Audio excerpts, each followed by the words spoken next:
আছো বলো সবাই? আশা করি সকলেই ভালো আছো, আমিও ভালো আছি। আর ভালো থাকবো নাই বা কেন বলো? রোহন আমার কথাটা যে শুনেছে, আমার কথাটা যে রেখেছে, তার জন্য অনেক অনেক ভালোবাসা জানাই রোহনকে, তাই না? রোহনকে দুদিন আগে আমি ভিডিও করে বলেছিলাম, রোহন ছোট ছোট করে একটু ভিডিও দাও, সোনামাকে কিন্তু আমরা হারিয়ে ফেলছি। এতটুকুনি একটা বাচ্চাকে এত লক্ষ লক্ষ মানুষ ভালোবাসে, এটা কিন্তু কম কথা নয়। অনেক বাচ্চা আছে কিন্তু এইরকমভাবে ভালোবাসার দেখা যায় না, সত্যি করে দেখা যায় না। তো মানে এত একটা কিউট বাচ্চা, কেন জানি না ওর প্রতি একটা আলাদা মায়া মমতা প্রতিটা মানুষের হয়ে যায়। অনেক বাচ্চা আছে যাদেরকে আমিও ভালোবাসি, তাদের ভিডিও দেখি, ফেসবুকে প্রচুর ভিডিও আসে বাচ্চাদের, প্রত্যেকের ভিডিও আমি দেখি, কিন্তু সোনামার প্রতি একটা আলাদা রকম ভালোবাসা, কেন জানি না। তো সেখান থেকে দাঁড়িয়ে রোহনকে দুদিন আগে আমি একটা ভিডিও করে বলেছিলাম যে রোহন ভিডিও দাও, একটু ভিডিও দাও, সোনামাকে তো কেউ দেখতে পাচ্ছে না, তাই না? না তার কথা শুনতে পাচ্ছে, না তার হাসি দেখতে পাচ্ছি, না তার দুষ্টুমি দেখতে পাচ্ছি, না তার ওই রকম মানে জড়িয়ে জড়িয়ে যে কী বলে তার 90% কথা বুঝতে পারি না, তাও তার কথা শুনতে আমাদের ভালো লাগে। রোহন কোনো ভিডিও দিত না, আজ প্রায় 17-18 দিনের ওপরে, প্রায় 20 দিন হয়ে গেছে বোধহয় রোহন কোনো ভিডিও দিত না। তো যাই হোক, কালকে আমি ভিডিওটা করেছিলাম, তারপর রোহন আজকে ভিডিও দিয়েছে। সত্যি বলছি, এই কথাটা রাখার জন্য তোমার প্রতি অনেক ভালোবাসা আমার বেড়ে গেল। না, আমি কোনো দিন কোনো ঝগড়াঝাটি, অশান্তি, কোনো রকম বড় ছোট কথা আমি বলিনি, আমি বলতে চাইও না কাউকে। তো আমি শুধু ভালোবাসা দিয়েই বোঝাতে চেয়েছিলাম যে তুমি যেটা করেছো সেটা ভুল করেছো, অন্যায় করেছো, আর করো না। আর দ্বিতীয়ত বলেছিলাম তুমি আর কোনো কিছুর দিকে না তাকিয়ে তুমি তোমার বাচ্চাকে নিয়ে ভিডিও দাও। কারোর কন্ট্রোভার্সি ভিডিও তোমার দেখতে হবে না, তোমার কন্ট্রোভার্সি দিদিদের ওপর প্রচুর লাভ, দেখবে না তুমি কন্ট্রোভার্সি ভিডিও। আমার দরকার নেই, আমি দেখবো না, আমি আমার মতো ভিডিও দেবো, ছেড়ে দেবো, ব্যাস। আমার দর্শকরা আমাকে, আমার বাচ্চাকে দেখতে চায়, আমি সেটুকু নিয়ে সন্তুষ্ট। কোথায় কোন দিদি কি বললো, কোথায় কোন কাকিমা, আন্টি, পিসি, মাসিকে কি বললো, কোনো দেখার দরকার নেই তো তোমার, তাই না? দেখবে না তুমি। তো সেসব আমি অনেক কষ্ট করে বুঝিয়ে টুঝিয়ে এসেছিলাম। তো যাই হোক, কালকে ভিডিওটা করার পর আজকে রোহন ভিডিওটা দিয়েছে, আমার ভীষণ ভীষণ ভালো লেগেছে, ভীষণ ভালো লেগেছে। তো যাই হোক, সোনামাকে দেখলাম সকালবেলা 6টা 6:30টার সময় ঘুম থেকে উঠে পড়েছে। এটা একটা কিন্তু খুব ভালো ব্যাপার। প্রতিদিন যদি তুমি ওকে এই টাইমে ওঠাতে পারো আর স্কুলে পাঠাতে পারো, তাহলে আমরা আরও বেশি খুশি হব, আরও বেশি খুশি হব। উঠে তো পড়েছে সোনামা, যাই হোক করে উঠে তো পড়েছে, সেরকম যদি তুমি ওকে প্রতিদিন ওঠাও, ওর ঠিক অভ্যেস হয়ে যাবে। প্রতিদিন ওঠাও, সামনে বাড়ির সামনে স্কুল, অনেক ছোট ছোট বাচ্চারা সেখানে পড়তে যায়, এরকম স্কুলে ওকে পাঠাও, ওর কথা বলার প্রবলেমটা একটু মিটে যাবে, তার সাথে সাথে ওরও ভালো লাগবে। এতগুলো বাচ্চাকে ও সেখানে পাবে।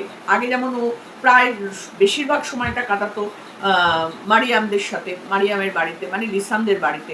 এখন তো আর ও সেরমভাবে যেতে পারে না।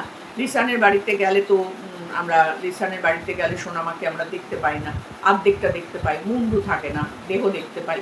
তো সেই যে মানে আন্তরিকতার সাথে যে ভিডিওগুলো, সেইগুলো কিন্তু আমরা আর পাচ্ছি না, সেই ভিডিওগুলো কিন্তু আমরা আর পাচ্ছি না। যাই হোক, লিসানকে নিয়ে ভিডিওটা, এর পরের ভিডিওটা আমার লিসানের ভিডিও নিয়ে আসবে। তো আগে আমি রোহনের ভিডিও নিয়ে কিছু কথা তোমাদের বলতে চাই, তোমরা কিন্তু দেখবে দুটোই। তো চলো, যেটা বলছিলাম, সোনামা উঠে পড়েছে 6:30 6:30টার সময় ঘুম থেকে। উঠে কি দেখছে না, সারা পুকুরে ভর্তি লোক জাল টেনে টেনে মাছ ধরছে।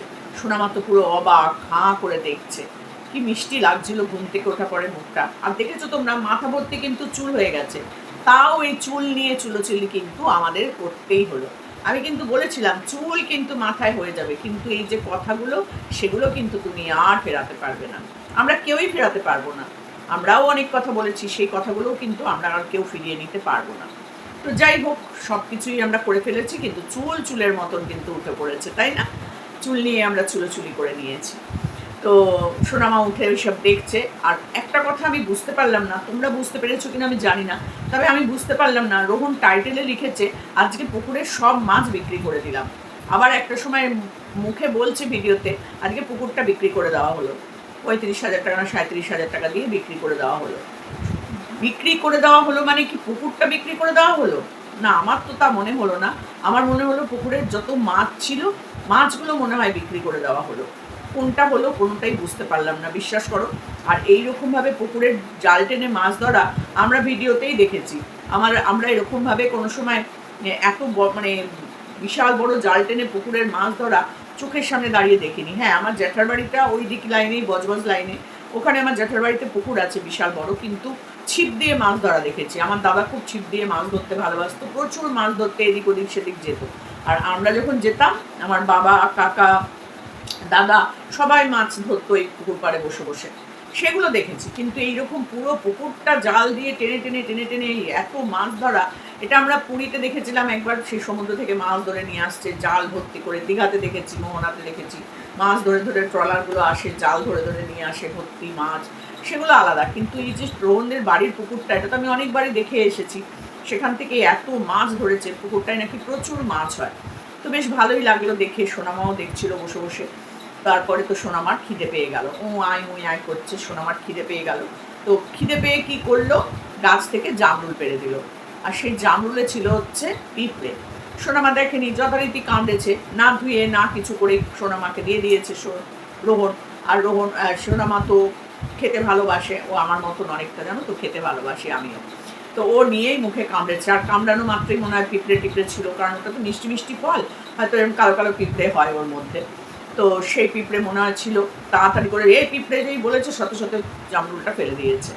তখন রোহনের মনে পড়েছে যে জামরুলটা ধোয়ার দরকার, তার আগে মনে পড়েনি, গাছ থেকে তুলেই দিয়ে দিয়েছে ওর হাতে, আর ও মুখে দিয়েছে।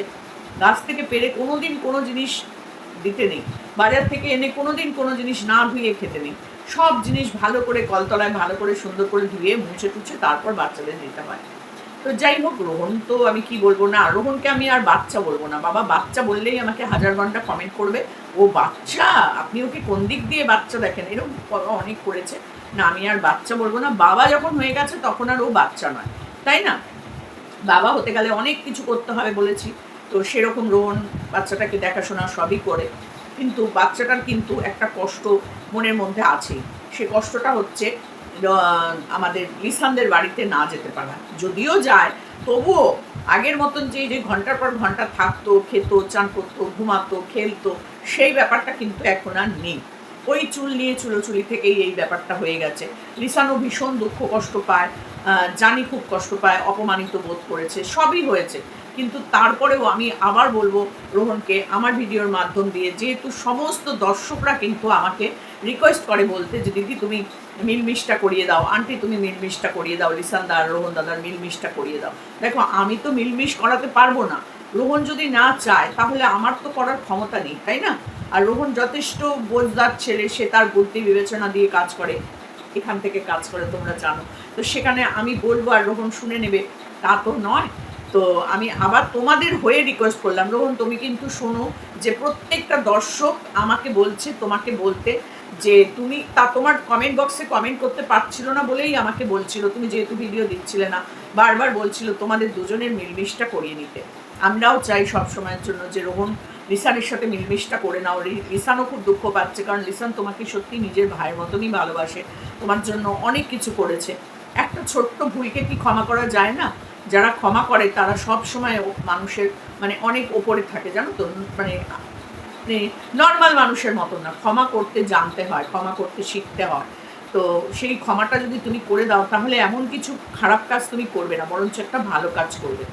আমি বলবো, যার যদিও তুমি আমার কথা শুনেই যে করতে হবে তা নয়, তুমি বুদ্ধি বিবেচনা করেই আমার মনে হয় সোনামার দিকেও তাকিয়ে তোমার এটা করে নেওয়া উচিত। কারণ লিসান সত্যিই খুব কষ্ট পাচ্ছে, যদিও সে আমাদের কাছে কখনো বলেনি, কিন্তু তার ভিডিওর সেই প্রাণবন্ত এটা আমরা আর খুঁজে পাই না, তাই না? সেখানে সে মুখ দেখায় এইটুকু এইটুকু করে, সোনামার বড্ড কষ্ট লাগে, বড্ড কষ্ট লাগে। আর সোনামা তো ওখানে যাওয়ার জন্য মানে আকুপাকু করতে থাকে যে আমি কখন একটুখানি ওখানে যাব, নিজে নিজেই খালি পায়ে লিসানদের বাড়ি দৌড়ে দৌড়ে চলে যাচ্ছে। তুমি সবই চোখে দেখতে পাও, সবই বুঝতে পারো যে ও ওখানে কতটা ভালো থাকতো, কতটা কেয়ার ওরা নিত, সবই তুমি দেখেছো। তো আমি বলবো এবার মিলমিশটা করে নাও, সোনামাকে আর আটকিও না, বা সোনামাকে ওখানে গেলে পরে তুমি আর সেরম করো না। অন্তত লিসান যেন তার ভিডিওতে মুখটা দেখাতে পারে। খুব বাজে লাগে, খুব কষ্ট লাগে। আসলে আমরা এত ডিপলি মিশে গেছি তোমাদের সাথে, বিশেষ করে আমি ডিপলি মিশে গেছি না, এখন তোমাদের প্রত্যেকটা জিনিসই যেন মনে হয় আমারও ফিল হচ্ছে। সেটাই, তোমাদের কষ্ট হলে আমারও কষ্ট হয়, তোমাদের আনন্দ হলে আমারও আনন্দ হয়, আর আমাদের সাথে সাথে এই যে এত দর্শক, তারাও আনন্দ পায়, কষ্ট পায়, তাই না? তো সেখান থেকে দাঁড়িয়ে একটাই কথা রিকোয়েস্ট করব, যে এবার ঝামেলাটা মিটিয়ে নাও। কারণ দেখো, দুজনেই তো পাশাপাশি থাকো, সকাল থেকে রাতের মধ্যে একবার না একবার তো চোখে চোখেই হয়। তো সেখানে আর এই ঝামেলাটা আর এত এত বড় করে না টানলেও হয়। চুল তো হয়েই গেছে সোনামার মাথায়, আর 1 মাস 2 মাস বাদে ভালোই চুল হয়ে যাবে।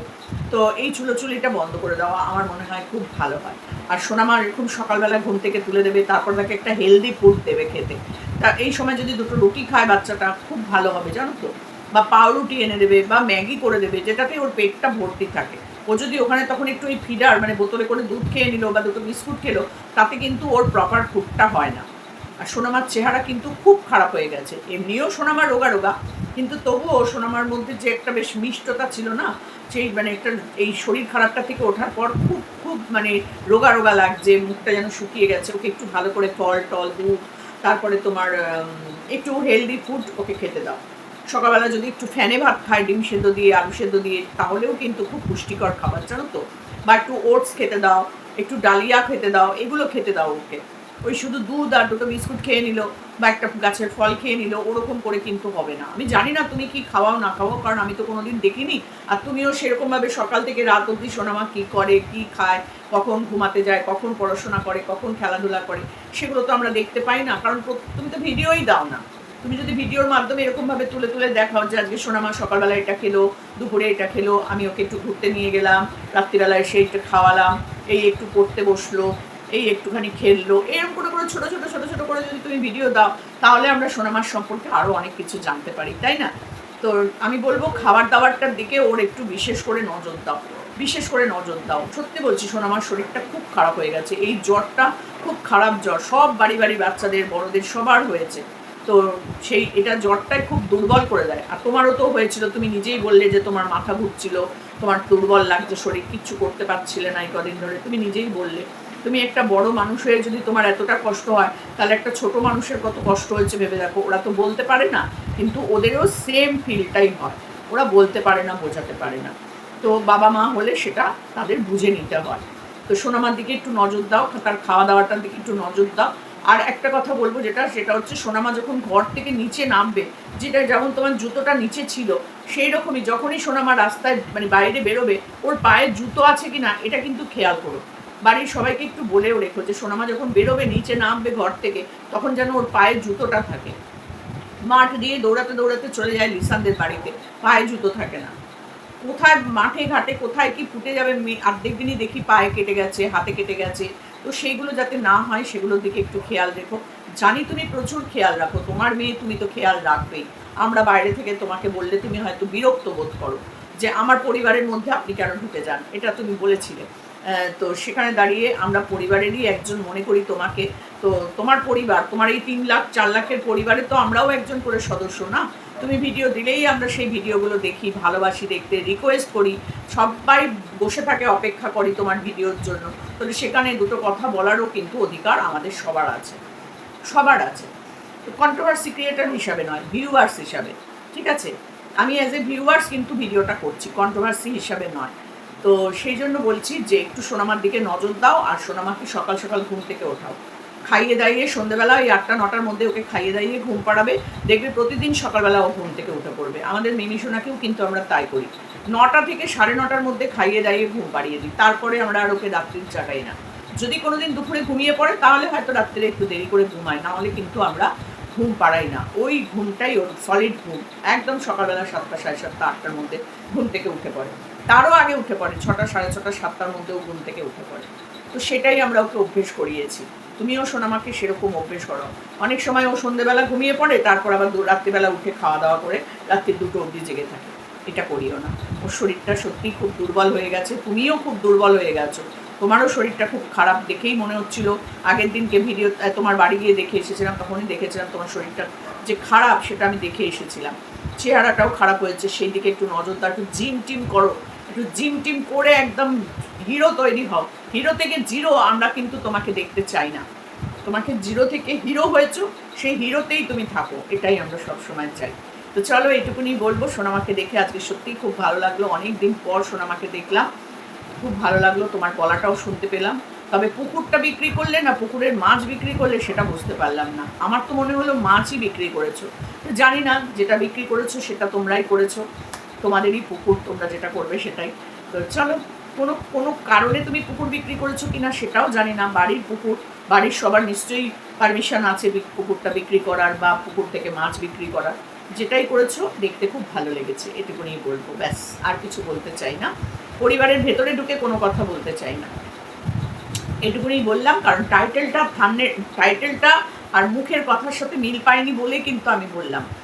তো চলো, এটুকুনি বলার ছিল। ভালো লাগলো সোনামাকে দেখে। এরকম ছোট ছোট করে ভিডিও প্রতিদিন দেবে, কথা শুনবে কিন্তু, ঠিক আছে? চলো, টাটা।